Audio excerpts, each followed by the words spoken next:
Bonsoir à tous, soyez les bienvenus dans ce journal. Nous sommes le samedi 3 juin, voici les titres de l'actualité. 36 milliards d'investissements, la part de l'État au prochain contrat de développement, une annonce de Gérald Darmanin aujourd'hui à Ouvéa. De l'argent pour financer des projets structurants avec un accent sur la transition écologique. Le ministre s'est ensuite rendu à l'île des Pins pour une rencontre avec les gendarmes. Et justement, nous parlerons transition écologique ce soir avec notre invité Hervé Mariton, le président de la Fédération des entreprises des Outre-mer, reviendra avec nous sur ce défi capital pour les entreprises calédoniennes entre contraintes et opportunités. Après la Polynésie, la Réunion, la Guyane, les Antilles, la Fédération des entreprises des Outre-mer a organisé ce jeudi un séminaire sur le thème de la transition énergétique, l'occasion de mettre en lumière les problématiques des entreprises calédoniennes en la matière. Et pour en parler ce soir, nous recevons le président de cette fédération, Hervé Mariton. Bonsoir. Bonsoir. Alors, vous avez organisé ce séminaire jeudi. Quelles conclusions en tirez-vous ?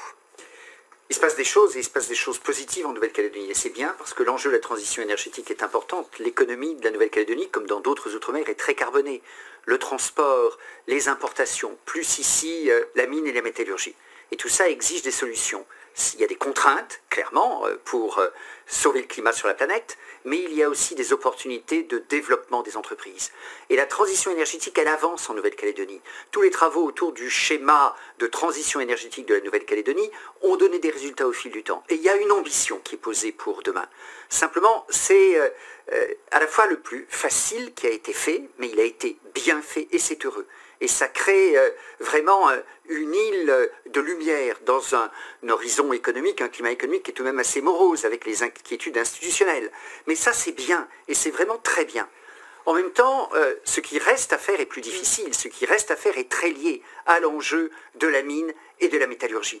Et avec là une difficulté qui doit être un cercle vertueux plutôt qu'un cercle vicieux. C'est qu'au fond, il faut évidemment faire du nickel vert demain. C'est une exigence des marchés, c'est aussi une exigence du climat, à la fois l'intérêt de la population et l'intérêt des clients du nickel. Est-ce que c'est possible ? Alors, c'est possible techniquement, évidemment, à la fois dans le process industriel et dans l'énergie qui peut être apportée, mais il faut que cette énergie soit produite. Et donc, pour faire du nickel vert, il faut de l'électricité décarbonée. Et pour faire de l'électricité décarbonée, en quantité suffisante, il faut qu'il y ait un débouché suffisamment prévisible en termes de nickel. Et ça pose une question, au bout du compte, qui est celle des garanties. Comment est-ce que les garanties sont apportées? Par qui sont-elles apportées? Pour que les entreprises productrices de l'énergie se lancent dans les investissements nécessaires à la transition énergétique en Nouvelle-Calédonie et en particulier au verdissement du nickel. Et donc la Calédonie, les Outre-mer dans l'ensemble dépendent grandement des énergies fossiles, bien plus qu'en métropole. Au cours de ce séminaire, il a même été question du nucléaire. Est-ce que c'est vraiment une possibilité ? Le nucléaire n'est pas pris en compte à court terme dans le cadre des travaux sur le schéma de transition énergétique de la Nouvelle-Calédonie. Simplement, il ne faut pas qu'il y ait de tabou. Il ne faut pas qu'il y ait de tabou. L'enjeu, c'est la décarbonation. L'enjeu, c'est aussi les prix d'ailleurs, parce que le nickel a besoin d'une énergie abondante, il a aussi besoin de prix maîtrisés pour être compétitif. Et le nucléaire peut peut-être un jour avoir sa part, je le dis prudemment, peut-être un jour, mais il n'y a pas de tabou. Et nous l'avons exprimé lors du séminaire, le ministre Darmanin a rebondi sur ce thème-là, et je crois que c'est une des perspectives. Ce qui est important en Nouvelle-Calédonie comme ailleurs, mais en Nouvelle-Calédonie, il y a un potentiel fort pour cela, c'est qu'il y a une capacité d'innovation. Innover dans différentes formes d'énergie renouvelable, innover peut-être dans ce que pourrait être un petit réacteur offrant de l'énergie sur le territoire. Cette question de l'énergie, de l'innovation pour nous, à la Fédération des entreprises des Outre-mer, elle est centrale. L'innovation, elle suppose par ailleurs une agilité de l'administration. Le ministre l'a dit dans votre sujet à l'instant, attention au danger de la bureaucratie. Ça, c'est aussi une idée que j'ai récoltée à l'occasion de ce déplacement, au-delà même de la transition énergétique.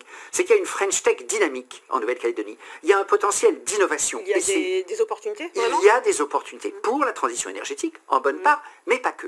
Mais c'est vrai que la transition énergétique, elle stimule tout ça. Par ailleurs, elle attire des compétences sur le territoire. Et c'est bienvenu.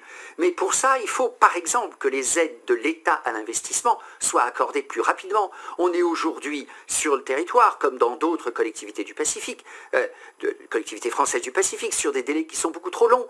Qui dit innovation, qui dit French Tech, dit exigence d'agilité de l'administration. Est-ce qu'il faut mettre en place des contraintes, des objectifs chiffrés peut-être ? Je crois qu'on n'est pas sur un terrain de contrainte, on est sur un terrain d'opportunité. En plus, vous savez, quelque part aussi, la nécessité est mère de la vertu. Prenez l'industrie du nickel. Le sujet, c'est pas de contraindre l'industrie du nickel à la décarbonation. Si l'industrie du nickel veut avoir des clients demain, que ce soit dans le ferro-nickel ou dans le nickel pour batterie, elle a besoin d'apporter une certification que son nickel est vert. Sinon, un jour, elle n'aura plus de clients. Donc, soit les gens sont vertueux, soit il faut faire de nécessité vertu. Et dans tous les cas, c'est le schéma de la décarbonation. Il y a une part de contrainte, mais c'est la vie. Il faut y trouver et y faire prospérer toutes les opportunités. Et je pense que la Nouvelle-Calédonie est bien outillée pour cela. Et dernière question, Hervé Mariton, les incertitudes politiques ont bien sûr des conséquences directes sur le climat des affaires. Vous avez été ministre de l'Outre-mer en 2007. Un mot sur la visite de Gérald Darmanin. Y voyez-vous une avancée politique ? Écoutez, les acteurs économiques que nous représentons, nous, sur le plan national, mais qui se sont exprimés ici localement et qui sont nos adhérents localement, ont dit leur satisfaction parce que Gérald Darmanin a éclairé le chemin. Oui, on a besoin de visibilité et on a besoin de stabilité. On a besoin d'inclusion. Ça, c'est l'enjeu du corps électoral. On a besoin aussi d'avoir un horizon dégagé. L'instabilité, les incertitudes, elles sont une des causes majeures du déclin démographique de la Nouvelle-Calédonie. Et c'est pas bon pour l'économie, c'est pas bon pour le moral des gens, c'est pas bon pour le moral des entreprises.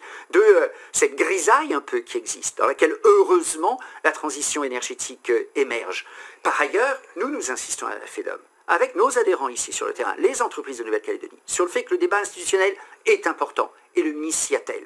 Aussi important soit-il, ça n'est pas le seul. Les enjeux économiques sont très importants.